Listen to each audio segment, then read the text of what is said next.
이제 형들이 다 올라가서 아버지에게 이제 요셉이 총리로 살아있다고 얘기하고, 근데 아직도 기근이 오랫동안 남아있기 때문에 우리 애굽으로 갑시다.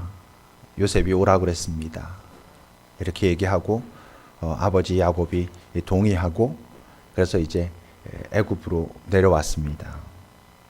이제 내려온 다음에 오늘 장면을 잘 보면 요셉이 이제 자기 가족들과 바로 왕과의 그 면담을 주선하는데, 한 번에 다 이렇게 만나지 않고 두 번에 걸쳐서 면담을 주선하는 것을 알 수 있습니다. 처음에는 이제 형들이 대표 5명 뽑아가지고 바로 왕과 만나게 합니다. 2절에 보면 그렇게 기록하지요. 그의 형들 중 5명을 택하여서 먼저 바로와 만나게 했다라고 하죠. 요셉은 이미 이제 그 애굽이라고 하는 큰 나라의 총리로 어떤 의전이라든지 어떤 위계 질서라든지 이런 거에 이제 아주 정확하고 그리고 예민한 이제 그런 사람인 것이죠. 그러니까 자기 아버지 야곱을, 요셉은 이제 그 하나님의 역사와 하나님의 어떤 계획에 대하여 이제 눈 뜨기 시작했거든요. 그러니까 하나님이 선택한 하나님의 백성의 어떤 큰 줄기인 아버지 야곱을 그 바로 왕 앞에서 머리 숙이게 하고 싶지 않았던 거지요. 그래서 이제 먼저 형들과 그 바로가 만나게 해가지고 실무적인 문제를 해결하게 합니다. 실무적인 문제가 뭡니까? 그 고센이라고 하는 땅에서 따로 살게 하는 그 문제를 해결하게 하려고 먼저 이제 형들과 만나게 하거든요. 3절을 보십시오. 그렇게 만났을 때 이제 바로가 요셉의 형들에게 묻되 너희 생업이 뭐냐라고 묻습니다. 그들이 이제 바로 왕에게 대답하지요. 종들은 목자입니다. 우리 선조도 다 그랬습니다. 그리고 또 뭐라고 말하냐면, 근데 가나안 땅에 기근이 심해서 먹을 게 없어서, 우리도 먹을 것도 없고 가축들도 어떻게 먹일 수가 없어서 여기로 왔습니다. 그러니까 우리로 하여금 고센 땅에 살 수 있도록 그렇게 허락해 주십시오라고 쉽게 말하면 머리를 조아리며, 3절과 4절 그 2절 안에 보면 종이라고 자신들을 지칭하는 곳이 4번이나 나올 만큼 이제 그렇게 이제 부탁을 하고 있는 거죠. 요셉이 자기 아버지 야곱에게는 이제 그렇게 하게끔 하고 싶지가 않으니까 먼저 형들과 그렇게 만나게 한 것입니다. 바로 왕이 이제 그 얘기를 듣곤 왜 그걸 그 정도를 왜 허락해 주지 않겠습니까? 허락합니다만, 허락하면서 뭔가 자기가 바로가 또 그들에게 요청합니다. 5절부터 보세요. 바로가 요셉에게 이제 그 형들의 이야기를 듣고는 뭐라고 말하냐면, 네 아버지랑 형들이 나에게 왔으니까 애굽 땅이 이제 네 앞에 있는 것 아니냐, 네가 이 땅의 총리 아니냐 그러는 거죠. 그러면서 이 땅의 좋은 곳에 네 아버지와 형들을 거주하게 하는데 이들이 요청하는 대로 그 고센 땅에 그렇게 머물도록 그렇게 해라라고 이야기하면서 한 가지 요청을 더 하죠. 뭡니까? 그들로 내 가축도 좀 관리해 달라고 그들에게 그렇게 좀 요청해 줘라라고 말하고 있습니다.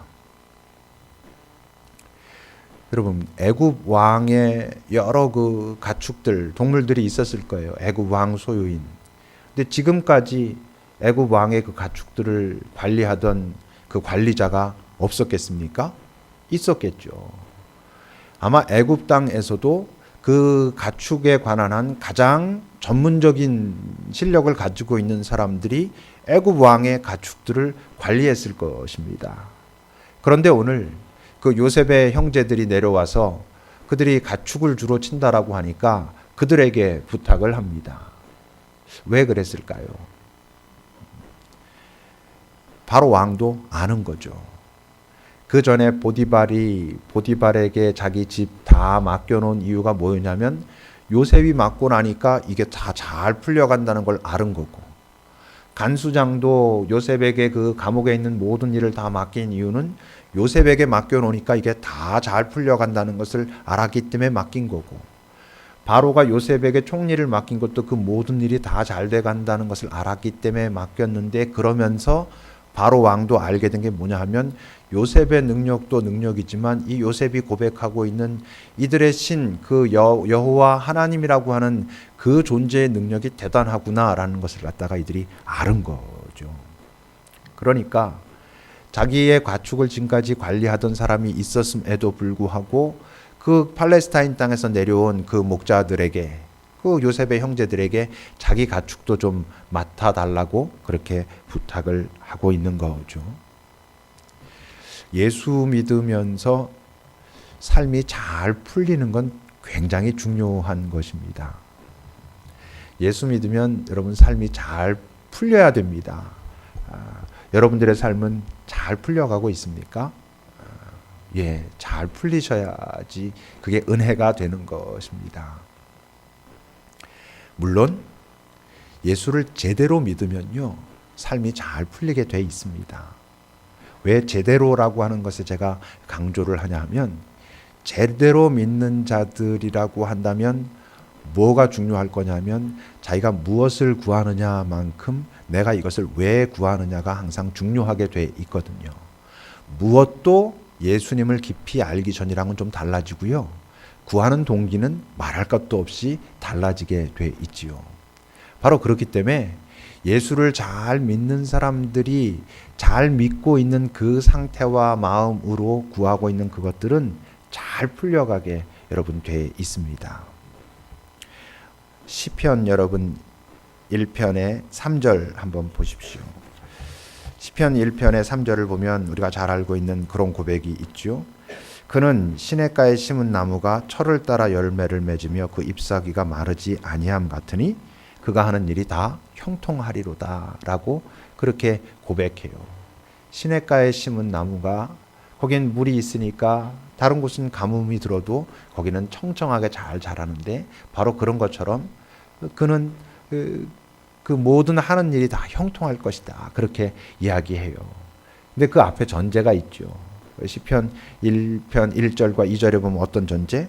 아까 우리 권사님 처음에 기도하실 때 낭독하기도 했습니다만, 복 있는 사람은 악인들의 꾀를 따르지 않고 죄인의 길에 서지 않고 오만한 자의 자리에 앉지 않고 여호와의 율법을 즐거워하면서 그 길을 따라가기를 애쓴다. 그런데 바로 그들의 삶이 마치 시냇가에 심기운 나무처럼 청청하게 그가 하고자 하는 모든 일이 형통하다라고 말하고 있는 것이죠. 여러분들이 볼 때 제 삶은 잘 풀려가는 것 같습니까? 안 풀려가는 것 같습니까? 저는요, 알고 있습니다. 뭘 알고 있냐면 잘 풀려갈 때가 있다는 것을. 이렇게 말씀드리면 어떻게 이해하실지 모르지만, 저는 지금까지 하나님을 의식적으로, 의도적으로 알고 내 자각하고 어떤 일이든 하나님과 이렇게 다 있고 하나님께서 이 일을 이끄시는구나 라고 할 때 단 한 번도 실패해 본 적이 없습니다. 제 욕심을 하나님의 생각이라고 착각하고 그랬을 때 헤매고 아프고 이런 점들 물론 있지만, 저는 아주 확신하고 여러분들에게도 분명히 제가 권할 수 있는 것은, 정말 하나님께서 무엇을 기대하시는지에 대해서 잘 관심을 가지고 그 하나님이 주시는 사인에 응답했을 때 그 일들은 정말 잘 풀리게 돼 있고, 나만 좋은 게 아니라 내 주변에 있는 사람들이 봐도 참 저 사람의 삶은 참 괜찮다. 여러분들이 저를 보면서 부러워하지 않을지는 모르겠지만 잘 풀리게 돼 있습니다. 어떤 사람들은 그렇게 이제 질문할 수 있죠. 근데 목사님, 예수 믿고 이 땅에서 살려면 힘들다면서요. 포기해야 될 게 많고 때론 고통도 당하고 그걸 각오해야 된다고 또 그렇게 말씀하시더니 이제 와서 무조건 잘 풀린다 그러면 이거 좀 이상하지 않습니까? 할지 모르지만 있죠. 하나님 잘 믿으려고 하면, 예수님을 정말 잘 따라가고자 그렇게 마음 먹고 살려고 하면, 그렇게 살아보면 어려움이 있을 수 있습니다만, 고통이 있을 수 있습니다만, 그건 내 욕심이 채워지지 않았을 때 발생하는 그 고통과는 전혀 본질적으로 다르다고 하는 것이죠. 내가 원했던 것이 말로는 하나님의 영광을 위해서, 하나님을 위해서라고 말했었지만 실제로는 내 욕심 때문이었다라고 그것을 가름할 수 있는 아주 중요한 기준이 있는데요. 그게 뭐냐면 원망의 문제입니다. 불평의 문제입니다. 어떤 일이 잘 되지 않고 어려움이 있을 때 원망과 불평의 나를 사로잡는 건 무엇을 의미하는 줄 압니까? 그것을 원했던 그 동기가 자기가 말로는 어떻게 이야기했든 자기 욕심이 훨씬 컸다라는 것을 의미합니다. 정말로 하나님의 영광을 위해서, 하나님의 나라를 위해서 내가 그것을 하고자 해서 안 됐는데 뭐 그렇게 크게 원망하겠습니까? 뭐 그렇게 크게 불평하겠습니까? 어차피 내 것도 아닌데, 하나님 건데. 너무 심각하게 내 안에 불평과 원망이 일어난다는 건 내 욕심이 있었다는 것이죠. 하나님을 사랑하기 때문에, 그분을 따르고자 하기 때문에 내게 다가오는 고통에는 그냥 고통만 절대로 있지 않습니다. 거기엔 다른 게 숨겨져 있어요. 여러분, 사도행전 5장 41절을 한번 보세요. 이 장면은 예수의 제자들이 이제 예수님의 그 복음을 전하다가 잡혀 들어가 가지고 매 맞고 막 이러다가 이제 풀려나면서 하는 그 상황에 대한 이야기입니다. 사도들은 그 이름을 위하여 능욕받는 일에 합당한 자로 여기심을 기뻐하면서 공회 앞을 떠났다 그러죠. 매 맞고 나오는 거예요. 뭐 하다가, 복음 전하다가, 진심으로 그리스도의 사랑을 그들이 알고 그 사랑을 전하다가 매 맞고 지금 나오는 건데 기뻐하면서 그 자리에서 나왔다고 해요. 여러분, 기쁨이라는 건 내 안에서 일어나는 것이지 않습니까? 내가 일으키는 게 아니잖아요. 어떤 사람이 지금 자기가 놓인 그 상황에서 자, 지금부터 기뻐하자, 시작! 그러면 정말로 기뻐지는 사람이 어디 있겠어요? 기쁨은 일어나는 것이거든요. 이들이 지금 그 공회 앞을, 그 공회에서 매 맞고 풀려나면서 기뻐했다는 건 뭘 의미하냐면 그들 안에 기쁨이 일어났다는 것입니다. 어떻게? 성령께서 그들의 마음속에 나는 너희들이 이렇게 힘들고 어려웠지만 너희들이 이 일에 기꺼이 이렇게 임해준 게 너무 고맙다. 너희들은 지금 이것이 아무런 열매도 없는 것 같지만 내가 이거 정말 잘 사용할 거고 고마워. 그들의 자각 속에는 우리가 이렇게 매 맞고 이렇게 풀려나지만 이 일을 하나님께서 좋아하시는 게 맞구나 라는 마음들이 그 안에 일어나는 거죠. 육체나 상황은 어렵고 고통스러운데 그들의 마음속 아주 중요한 자리에서 아주 분명하게 기쁨, 감동, 감사, 그래서 기꺼이 그 다음에도 또 그 일을 감당할 수 있게 된다고 하는 것이죠. 요셉이 어땠습니까? 상황들은 계속 쉽지 않았죠. 쉽지 않았는데 그가 하나님을 신뢰하고 오히려 쉽지 않은 상황 속에서 하나님을 신뢰하는 법을 배웠고, 그러면서 그가 점점 성장했고, 성장하면서 그의 삶이 풀리게 하셨고, 그 풀리게 되는 것을 보면서 사람들이 요셉의 하나님을 알게 되었고, 그러니까 그들은 요셉조차도, 또 요셉의 형제들에게조차도 함부로 할 수 없는 그런 상황이 지금 만들어지고 있지요. 여러분, 우리가 예수 믿으면서 이 땅에 나가서 내 스스로가 선택한 어떤 고난이 있을 수 있지만 절대 그들이 나를 우습게 여기게 하면 그건 안 되는 것이죠. 그들이 겉으로 드러나는 어떤 모습으로 우리를 비아냥될 수 있어요. 그러면서도 그 안에 긴장하게끔 해야 될 그 책임은 우리에게 있다고 하는 거죠. 그렇게 이제 요셉이 자기 형들과 먼저 만나서, 바로와 만나서 이제 그 상황 설정을 좀 정리를 하고 난 다음에 자기 아버지 야곱을 이제 또 바로와 만나게 합니다. 보면 7절을 보면요, 요셉이 자기 아버지 야곱을 이제 이번에는 인도해서 바로 앞에 서게 했을 때 야곱이 바로에게 축복합니다. 자, 이것도 작은 사건이 아닌 것이죠. 애굽이라고 하는 그 거대한 나라의 왕 바로, 그 당시에는 태양신을 섬기거나 태양신이라고 추앙받던 사람이 바로 왕이었습니다. 바로 애굽의 왕이었단 말이에요.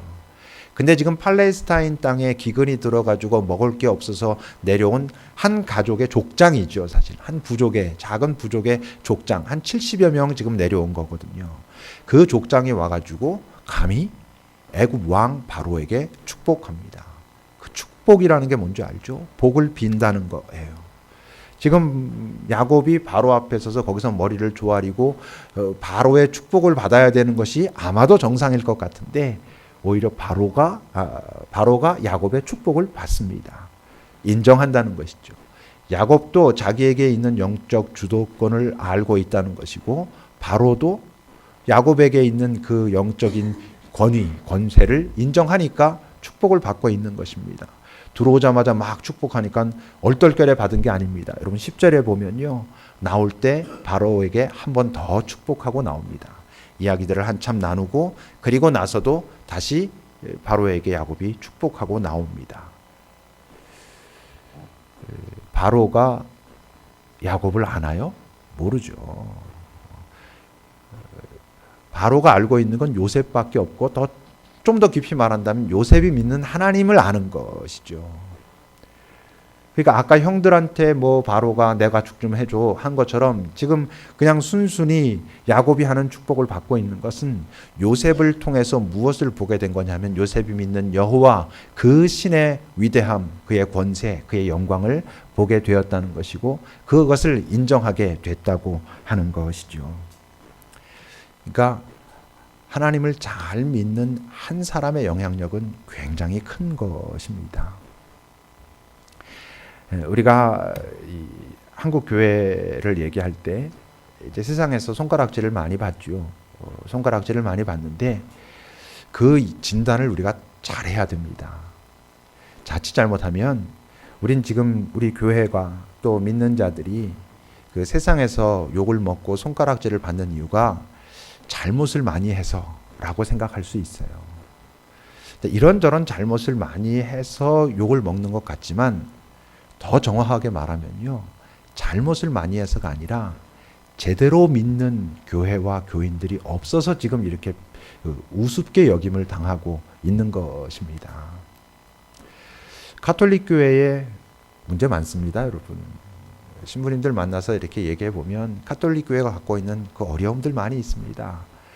그 가톨릭 교회 여러 주교들 뭐 가지고 사실 깨어 있는 신부님들은 불만도 많고 뭐 한국 가톨릭 교회의 뭐 그 지도적 위치에 있는 사람들에 대한 여러 문제들 많이 이야기합니다. 세상에서도 그것을 많이 알고 있습니다. 알고 있는데 이게 아주 중요한 차이라는 거예요. 뭐냐 하면 누군가를 욕할 때, 교회를 욕할 때 그냥 그 교회를 욕하는 것으로 끝나게 만드는 게 아니고 어떻게 해야 되냐면 저 교회는 왜 저러냐, 저 교인들은 왜 저러냐, 저 교회도 이 교회 같아야 되는데 교회의 모습은 이건데 라고 모델로 삼을 만한 지금 교회가 없는 게 문제인 것입니다. 만약 그런 교회, 그런 교인들이 건강하게 곳곳에 서 있으면 한국 교회가 지금 욕먹고 있는 이 분위기는 이런 분위기가 아닌 다른 어떤 분위기인 거죠. 교회가 개혁돼야 된다. 교회가 건강해져야 된다라고 말하게끔 해야 되는데 이 사회에서는 교회와 기독교는 없어져야 된다라고 말하잖아요. 왜냐하면 제대로 서 있는 교회와 제대로 서 있는 교인들 찾기가 너무 어려운 것이죠. 여러분, 하나님께서 흠없고 온전한 사람을 쓰시는 게 아닙니다. 흠없고 온전해서 쓰시는 게 아니고 그에게 사용할 만한 귀한 것이 있는가 이런 것들을 보는 거거든요. 한국 교회를 사용하시지 못한다면 한국 교회가 전체적으로 지금 흠이 많아서가 아닙니다. 제대로 써먹을 만한 그런 교회와 교인들이 없는 거죠. 여러분, 그 아브라함이 하나님한테 그 부탁할 때 50명의 의인이 있어도 멸하시겠습니까? 그러다 결국 나중에 10명이 있어도 멸하시겠습니까? 그랬을 때 10명만 있어도 내가 멸하지 않아 그랬습니다. 그건 무슨 뜻입니까? 엉터리가 아무리 많아도 10명만 제대로 서 있어도 괜찮아. 그건 의미가 있어. 여러분, 이사야에게도 다 무릎 꿇고 엉터리인 것 같고 그래도 나무 뚝 잘라내도 그 그루터기 하나 남아있으면 그것이 결국 다시 일어날 것처럼 무릎 꿇지 아니한 그런 나의 사람들이 있다 그러셨죠. 여러분, 이 땅에 우리가 살면서 잘 못하고 있는 여러 교회나 교인들을 욕하기 이전에 우리 스스로 무엇을 참 많이 결단해야 되냐면 우리 급입교회는 교회의 모델이 돼가고 있는가. 정말 초대교회 하나님 예수님께서 당신의 정말 핏값을 주고 사셨다고 우리가 이렇게 말하는 그런 교회의 모습을 지켜내려고 치열하게 노력하고 있는가. 우리들 한 명 한 명 여전히 연약함들이 남아 있음에도 불구하고 나의 어떤 것이 하나님 앞에 바로 선 존재가 되기 위해서 애쓰고 있는가. 여러분, 그 고민을 많이 해야 되고요. 그런 것들에 의해 가지고 우리가 이 땅에서 내 주변에 있는 사람들과의 관계에서 예수를 믿는다는 게 저런 거야? 예수를 믿는 사람들의 공동체라는 게 결국 저런 것을 추구하고 있는 거야 라고 하는 것들을 보이기 시작하면, 그러지 못한 많은 교회가 있을지라도 저들도 결국 이렇게 돼야 되는구나 라고 말할 수 있게끔 한다는 것이죠. 그것은 매우 중요한 것입니다. 그래서 이제 야곱이 바로에게 들어가서 그를 축복합니다. 여러분, 축복이 뭡니까? 아까도 말한 것처럼 복을 비는 것이거든요. 축이라는 게 기도한다는 뜻이고요. 복이라는 게 복이죠. 그래서 축복은 복을 빈다는 거고, 전에도 말씀드렸다시피 이제는 그 단어를 하도 이제 우리 교회에서 많이 쓰니까 축복이라는 용어 자체를 그 복을 받는 것 이렇게까지 얘기하지만, 정확하게 말하면 하나님은 복을 주시는 분이지 하나님은 축복하시는 분 아니라 그랬죠. 하나님은 복의 주관자이신데 그분이 누구에게 복을 빌겠어요? 하나님이 유병욱에게 축복하신다. 사실은 정확한 표현이 아니죠. 하나님은 유병욱에게 복을 주시는 분이죠. 내가 유병욱을 위해서 축복하는 거죠. 누구에게? 하나님께. 어쨌건 축복한다는 것은 복을 빈다는 거예요. 그러니까 야곱이 들어가서 바로에게 복을 빈 것입니다. 근데 여러분, 축복하려면 자격이 있어야 돼요. 어떤 자격이 있어야 되겠어요? 그가 복을 알아야죠. 복을 경험한 자가 축복할 수 있는 거 아니겠어요? 여러분, 한국교회 또 하나의 중요한 문제 중에 하나는 가짜 축복자들이 많다는 거예요. 진짜 하나님께서 우리에게 주시고자 하시는 복의 본질이 무엇인지 잘 모른 채 이 세상에서 말하는 복과 하나님께서 원하시는 그 복이 혼재된 채로 함부로 축복하고 있을 수 있다고 하는 것이죠. 근데 우리가 다 알다시피 야곱은 복받은 자이거든요. 근데 그 복받은 자이기 때문에 지금 바로를 축복하고 있는데, 근데 지금 야곱이 자기 인생을 규정하는 단어는 굉장히 거칩니다. 9절을 보세요, 여러분. 그렇게 바로가 이제 야곱에게 들어갔을 때 바로가 묻습니다. 네 나이 몇이냐? 그러니까 9절을 보면 야곱이 바로에게 아뢰되 내 나그네 길의 세월이 130년입니다. 우리 조상들과 비교하면 별것 아닙니다 라고 말하면서 뭐라고 말하냐면 험악한 세월을 살았습니다 라고 말해요. 자기가 지금까지 130년을 살았는데 130년이라고 하는 그 삶을 굳이 한 단어 두 단어로 규정하다면 험악한 세월이라고 지금 규정하고 있는 거예요. 야곱은 복받은 자예요. 그래서 그는 축복할 수 있을 그런 자격을 가진 자라고 한단 말이에요. 그런데 지금 자기 인생을 험악한 세월이라고 말하고 있어요. 그럼 여기서 우리는 분명히 하나 하고 넘어가야 될 게 있어요. 뭡니까? 하나님께 복받은 사람이라고 하는 사람의 삶이 평탄한 삶을 의미하지 않는다는 거예요. 우리는 평탄한 것이 하나님의 복이고 그것이 하나님의 돌보심이라고 생각할 수 있는데, 야곱은 험악한 세월을 살았다라고 말하고 있어요. 근데 여러분, 험악한 세월을 살았는데 어떻게 그를 복받은 자라고 말할 수 있을까? 그 다음에 여러분 48장으로 넘어가 보면요. 그 48장에서 이제 야곱이 죽기 전에 요셉의 두 아들 에브라임과 므낫세를 축복하는 또 장면이 있습니다. 거기서 자기 인생을 이렇게 말해요. 15절 16절을 보세요, 여러분. 48장 15절 16절을 보면 그가 요셉을 위하여, 더 정확하게 말하면 요셉의 두 아들을 위하여 축복하는데, 축복할 때 처음 하나님을 부를 때 이렇게 불러요. 내 조부 아브라함과 아버지 이삭이 섬기던 하나님, 나의 출생으로부터 지금까지 나를 기르신 하나님, 나를 모든 환난에서 건지신 여호와, 이런 고백을 하고 있어요. 출생부터 지금까지 그분이 나를 기르셨다라고 고백하는 거예요.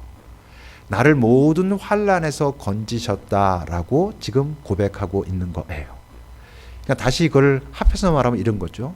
내 삶이 그다지 평탄하지 않았는데, 어쩌면 남들이 이렇게 밖에서 볼 때는 참 험악한 세월을 살아왔는데, 가만히 보니까 내 출생 때부터 한 번도 떠나지 않고 그분은 나를 여기까지 기르셨고, 환난이 있고 다 죽을 것 같은 그 상황 속에서도 그는 나를 건지셨다. 거기에 뭐가 숨겨져 있는 줄 알아요?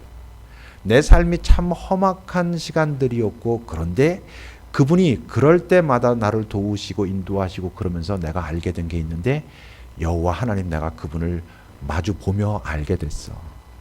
그분이 나를 얼마나 사랑하는 분인지, 그분이 어떤 능력과 권세를 가진 분인지 내 이 삶을 통해서 아주 명확하게 알게 되었고, 그래서 나는 당당하게 복받은 자라고 생각하고 복받은 자라고 말할 수 있고, 그래서 아주 당당하게 너희들을 축복할 수 있어. 이렇게 지금 말하고 있는 거예요. 그러니까 여러분, 우리는요, 평탄한 삶을 구하는 게 아니고 지금 나 있는 그 자리에서 하나님이 함께 계시다는 것을 믿고 신뢰하면서 그것을 찾는 것이고, 그것을 발견하는 것이고, 그렇기 때문에 내가 두려워하지 않아도 되는구나. 내가 힘들고 아프더라도 여기서 내 인생이 이렇게 끝나지 않을 수 있겠구나라는 것을 믿고 당당해지는 인생. 그랬을 때 옆에 있는 사람이 볼 때는, 참 너도 참 이상하다. 너 어떻게 지금 그 상황 속에서도 네가 지금 기쁘다고 말하고, 그 상황 속에서도 네가 어떻게 지금 그분을 향한 찬양이 나올 수 있니? 라는 말을 들으면서 놀라게 하는 것. 여러분, 그들이 그 삶에서 그 삶을 이겨냈을 때 내 주변에 있는 사람들이 바로 그에게 네가 나를 축복해줘. 왜? 네가 복을 아는 자니까, 복 받은 자니까 이렇게 되는 것이고, 바로가, 그 간수장이, 그 보디발이 요셉에게 그걸 본 것이고, 그래서 그것을 인정한 것이고, 우리가 이 땅에 살 동안 그렇게 살아내야 한다고 하는 것이죠.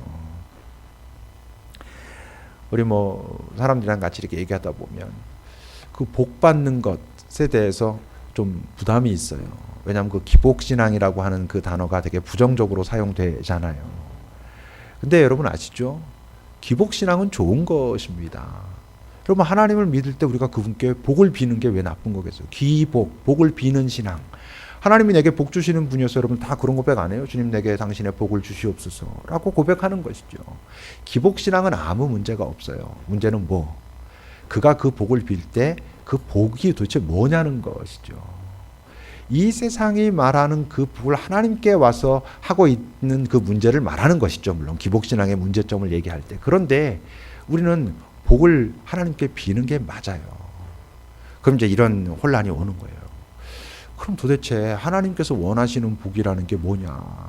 바로 그래서 내가 복을 빌기가 어렵다. 내가 지금 이 기도하려고 하면 이걸 과연 정말 하나님이 원하시는 걸까? 원하시는 것이 아닐까? 이런 혼란함이 있어서 에이 알아서 하시겠지 라고 하면서 나는 차라리 그런 기도를 하는 게 너무 어렵다라고 말할 수 있는데, 여러분 도대체 뭘 빌어야 될까요? 그렇다면 하나님은 내가 그분께 어떤 복을 비는 것을 원하실까요? 아무거나 달라 그래도 됩니다. 여러분, 여러분들이 원하는 것, 좋아 보이는 것 뭐든지 다 달라고 해도 되는 것입니다. 그것을 하나님이 기뻐하십니다. 왜 그러게요? 그분이 그렇게 그냥 어설픈 분이 아니거든요. 마태복음 7장을 한번 보세요, 여러분. 마태복음 7장, 우리가 잘 알고 있는 뭘 달라 그래도 된다 이러는 거예요. 7장 9절과 10절을 한번 보세요. 너희 중에 누가 자기 자식이 떡을 달라 그러는데 돌을 주겠느냐? 떡을 달란다는 소리는 무슨 소리예요? 먹겠다고 달란다는 거죠. 먹겠다고 떡 달라는데 돌 줄 부모가 어딨냐? 자기 자식이 먹겠다고 생선 달라는데 뱀을 줄 부모가 어딨냐라고 지금 물으시는데, 지난번에 우리 3부는 공부했으면 알겠지만, 여러분 그 떡이랑 생선을 다시 돌, 뱀으로 바꿔보세요. 무슨 얘기냐면, 너희 중에 누가 아들이 먹겠다고 돌 달란다고 해서 정말 돌 주겠냐? 돌 달란다고 돌 안 주죠. 내 자식이 와가지고 아빠 나 저거 먹을래, 맛있게 생겼어. 그러면 돌을 달라는 거야. 그런다고 그래 돌 먹어, 네가 원하는 거 다 줄게, 이러지 않는다는 거죠. 먹겠다고 뱀 달라고, 뱀이 아주 알록달록한 게 맛있게 생겼네, 그런다고 뱀 안 준다는 거죠. 그래도 뱀 안 줘, 생선 주지, 이런 소리인 거죠. 이게 무슨 소리게요? 여러분, 어린 아이가 3살 4살 먹은 아이가 자기 아빠한테 자기 엄마한테 뭘 달라고 할 때 말이에요, 이걸 과연 내가 아빠한테 달라 그러면 아빠는 기뻐할까 아닐까? 좀 너무 징그럽잖아요. 그냥 지는 달라고 그러는 건 뭐든지 다 달라 그러는 거죠. 근데 내가 판단하는 거죠. 야, 근데 그건 너한테 안 좋아. 너한테 좋아. 인간들끼리는 아빠가 자기 경험, 자기의 어떤 그 짧은 가치관 이래서 잘못될 수 있어요. 인간들끼리. 근데 하나님은 온전한 분인 거잖아요. 그래서 여러분 그 11절 그다음에 그 마태복음 7장 11절에서 뭐라 그래요? 너희가 악한 자라도 좋은 것으로 자식에게 줄 줄 아는데 하물며 하늘에 계신 너희 아버지 어떤 분인지 알죠? 그 아버지께서 자기에게 진심으로 나와서 구하는 자에게 뭘로? 구하는 것으로? 아니, 좋은 것으로 주시지 않겠느냐 그러는 거죠. 그러니까 우리가 그분께 뭘 구해도 괜찮아요. 뭘 믿는다면 내가 무엇을 구하든 결국 그분은 내게 좋은 것으로 주실 거야. 근데 왜 무엇을 왜 구할까요? 뭐 그분이 결국 좋은 걸로 주시면 알아서 주시면 되지. 내가 여러분 원하는 것을 잘 구해봐야 내가 원하고 있는 그것이 무엇인지 또는 그것을 원하고 있는 지금 내 마음속에 무엇인지 내가 알 수 있거든요. 우린 거기에 대해서 좀 무책임해지고 싶어지는 거예요. 거기에 대한 책임을 별로 지고 싶어 하지 않으니까 하나님이 다 알고 계시는데 뭘 구해? 뭐 좋은 걸로 주시겠지. 아니, 여러분들 내가 뭘 원하는지 잘 살피시고 원하는 것을 구하는 게 굉장히 중요해요. 그래야 내가 어떤 존재인지 알고요. 그런 과정을 통해서 나중에 가보면 내게 주신 좋은 것도 참 좋지만 당연히 감사하지만 그 좋은 것을 이렇게 주시는 그분이 어떤 분인지 더 깊이 알게 되거든요. 알아서 하시겠지. 뭐 여러분 그러면요 나중에 주셨을 때도 그게 정말 그분이 나의 어떤 간절한 거기에 이런 식으로 응답하셨구나라는 것을 알 수가 없어요. 매번 똑같아요. 항상 건조하고 항상 조금 이렇게 멀찍이 떨어져 있는 관계인 것 같다고요. 원하는 걸 구할 줄 알아야 돼요. 어떤 것이 원하는 거? 그냥 내가 원하는 건 무엇이든 단 어떤 신뢰를 가지고 그분이 어떤 분이시다라는 것을 잊지 않으면서. 그래서 여러분 우리 뭐 너무나 자주 말했던 그 빌립보서에 보면 너희 구할 것을 감사함으로 아뢰라 그러잖아요. 너희 구할 것을 감사함으로 아뢰라라고 할 때 그 감사는 이루어져서 감사하는 게 아니에요. 구할 때 감사하는 거야 벌써. 왜 구할 때 감사하게요? 내가 해달라는 대로 지금 되지도 않은 그 전에 그분이 어떤 분인지 아니까. 내가 지금 구하는 것을 그분 앞에 구하면 그분이 가장 좋은 곳으로 내게 응답하실 거라는 걸 아니까. 그럼 이제 이런 질문이 하나 더 남은 거죠. 도대체 언제까지 구해? 그게 이루어져서 되는 건 그래도 알겠는데 하나님께서 그걸 주시고 싶어 하시는 게 아니라는 것은 그러면 언제 어떤 식으로 알아 그건. 근데 또 어떤 데서 보면 뭐 주실 때까지 막 구해라 이렇게 하기도 하잖아요. 그럼 고린도후서 12장을 한번 보세요. 고린도후서 12장 8절 9절입니다. 이 장면은 여러분 알다시피 사도 바울에게는 몸에 가시가 있었어요. 그 가시라는 게 뭐 가시가 박혀 있는 게 아니고 어떤 참 그 사역을 해가는데 자기를 어렵게 하는 어떤 몸에 질병이 있었던 것 같아요. 어려움이 있었는데 성경에서는 자기 몸에 가시가 있었다라고 표현하고 있어요. 근데 이제 거기에 대한 얘기예요. 그게 너무 힘들고 어려워서 내가 그 가시가 떠나가게 해달라고 3번 내가 주께 간구했었다 그래요.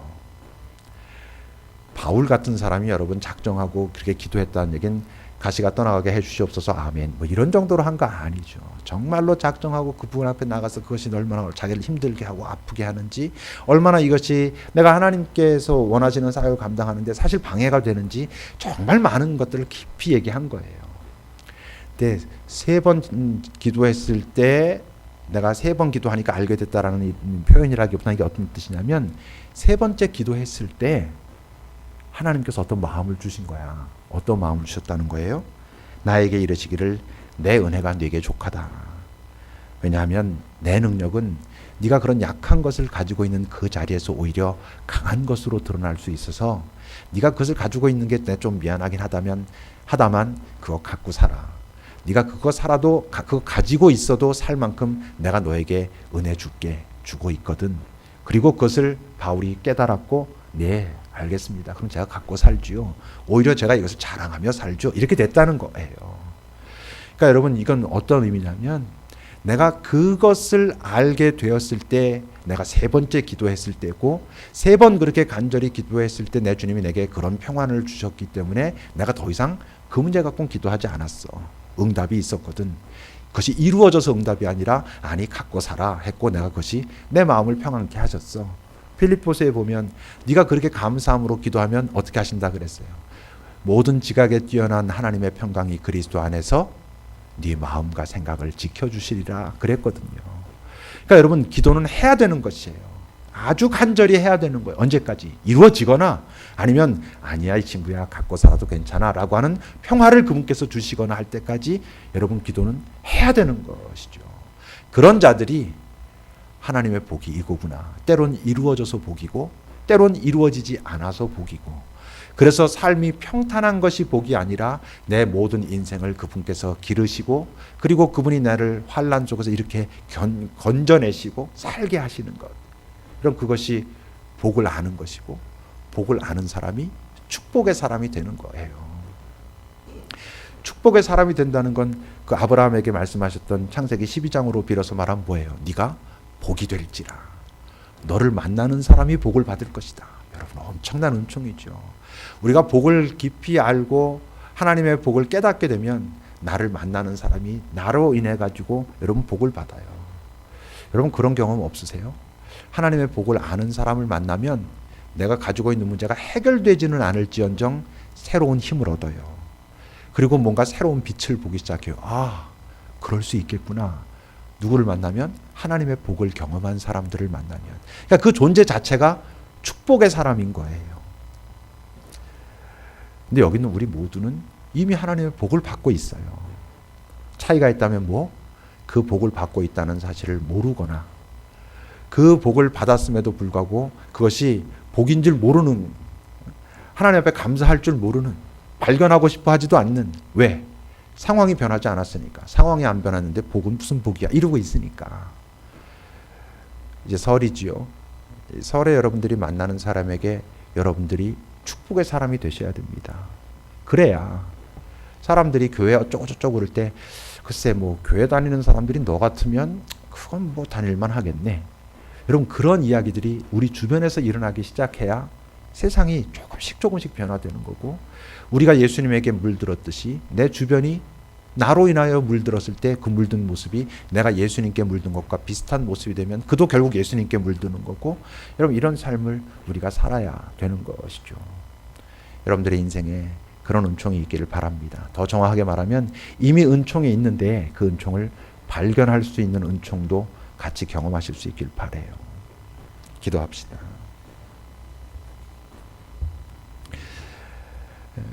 여기는 우리 모두는 이미 복받은 자들입니다. 그래서 복은 달라고 하는 게 찾는 것입니다. 달라고 하는 게 아니라 찾는 것입니다. 지금 여러분들이 있는 삶의 그 자리에서 다시 한번 여러분 하나님 앞에 기도하십시오. 주님, 제가 복을 깊이 알게 하시고 그리고 제 자신이 축복의 사람, 복이 되는 사람이 되게 해 주십시오 라고 우리 잠시 기도합시다.